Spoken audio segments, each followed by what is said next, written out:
80 ரூபாய் 90 ரூபாய் சாப்பிட்டுறோம். ஒரு ரசம் சாதம் சாம்பார் அங்கே அதிகமாக இருக்காது. இது போன்ற மசாலா கிழங்கு அதிகமாக இருக்காது. ஒரு ரசம் சாதம் சாப்பிட்டீங்கன்னா 1700 ரூபாய் நம்ம நாட்டு பணத்துக்கு. யோசித்து பாருங்கள், அந்த அளவுக்கு வளர்ந்திருக்கிறதே காரணம் அங்கே இருக்கக்கூடிய பெண்களுக்கு அவர்கள் உரிமை கொடுத்திருக்கிறார்கள். பெண்கள் அறிவுபூர்வமாக சிந்தித்திருக்கிறார்கள். பெண்கள் அனைத்து துறைகளிலேயும் அங்கே பணியாற்றி கொண்டிருக்கிறார்கள். அந்த அறிவின் வளர்ச்சி தான் இன்றைக்கு அந்த நாடு உச்சத்தில் இருந்து கொண்டிருக்கிறது என்பதை நாம் எண்ணி பார்க்க வேண்டும். அதே போல தொழிலாளர்களை பற்றி கவிஞர் சொல்லுவார், நடவு செய்து தோழர் கூலி நாலனாவை ஏற்பதும் உடல் உழைப்பில்லாத சிறுவர் உலகை ஆண்டு உலாவதும் கடவுளான என்றுரைத்த கட்டழுத்த மீதிலே கடவுளான என்றுரைத்த கயவர் கூட்ட மீதிலே கடவுள் என்ற கட்டறுத்து தொழிலாளரை ஏவுவோம் என்று பாரதிதாசன் சொல்லுவார்.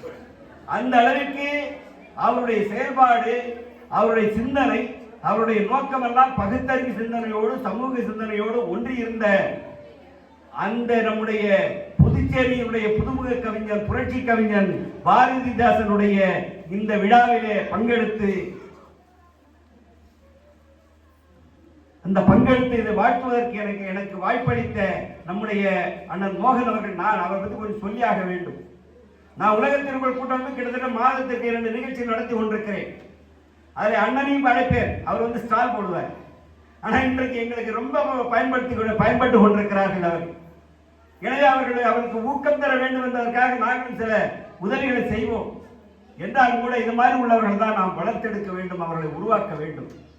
நம்முடைய சகோதரிகள் பட்டிமன்றத்தில் 3 பேர் கலந்து கொண்டிருக்கிறீர்கள். உங்களுக்கு ஒரு செய்தியை சொல்லுகிறேன். பெண்ணாரத்தில் உலகத்தில் கூட்டமைப்பு சார்பிலே பெண்களுக்கான பட்டிமன்ற நிகழ்வுகள் நடத்துவதற்கு அவர்களுக்கு பயிலரங்கம் நடைபெற்றுக் கொண்டிருக்கிறது. 12 சகோதரிகள் பங்கெடுத்துக் கொண்டிருக்கிறார்கள். கிட்டத்தட்ட அடுத்த மாதம் அதற்கான அரங்கேற்ற விழா நடைபெற இருக்கிறது. இது இந்த ஆண்டு மட்டுமல்ல, ஒவ்வொரு ஆண்டும் நாங்கள் பெண்கள் தினத்திலே அந்த விழாவை எடுப்போம்.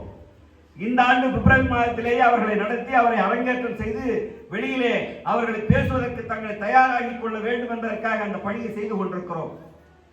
அதே போல திருக்குறள் ஒப்பிக்கின்ற பிள்ளைகளுக்கு நாங்கள் போட்டி வைத்து நடத்தி கொண்டிருக்கிறோம். ஆண்டுக்காண்டு நவம்பர் மாதத்திலே ஒரு குறளை சொன்னால் 10 ரூபாய், ஆனால் 100 குறள் சொல்ல வேண்டும்.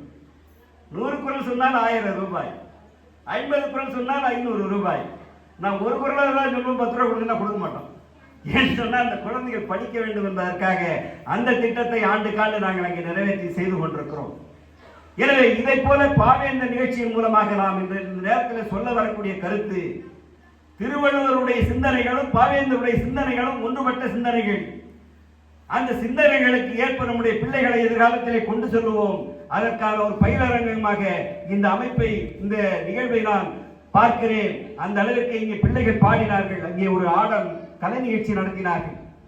பாவேந்தருடைய பாடலுக்கு தகுந்தது போல அற்புதமாக நடத்தினார்கள். அதை போன்ற கலை நிகழ்ச்சிகள் மூலமாக நம்முடைய பிள்ளைகளுக்கு அந்த ஆர்வத்தை கொடுக்க வேண்டும். ஏனென்று சொன்னால் சினிமாவிலே வரக்கூடிய பாடல்கள் இன்றைக்கு ஏற்பதாகவே இல்லை, அங்கீகரிப்பதாகவே இல்லை, மிகவும் அருவருப்பாக இருந்து கொண்டிருக்கிறது. ஆனால் பாரதிதாசன் பாடலிலே கருத்து தெரிவுகள் நிறைய இருக்கிறது. அதற்கு தகுந்ததை போல நம்முடைய பிள்ளைகளுடைய உடல் நளினங்கள் பாவனைகள் இருந்து கொண்டிருக்கிறது. அந்த அடிப்படையிலே நம்முடைய பிள்ளைகளை உருவாக்க வேண்டும் என இந்த நேரத்திலே கேட்டு இந்த நிகழ்ச்சியை மிக சிறப்பாக ஏற்பாடு செய்த இந்த நம்முடைய திருமுதுகுன்றம் பாவேந்தர் பேரவைக்கு மீண்டும் ஒரு முறை நன்றியையும் வாழ்த்துதலையும் தெரிவித்து விடைபெறுகிறேன். நன்றி, வணக்கம். மிக சிறப்பாக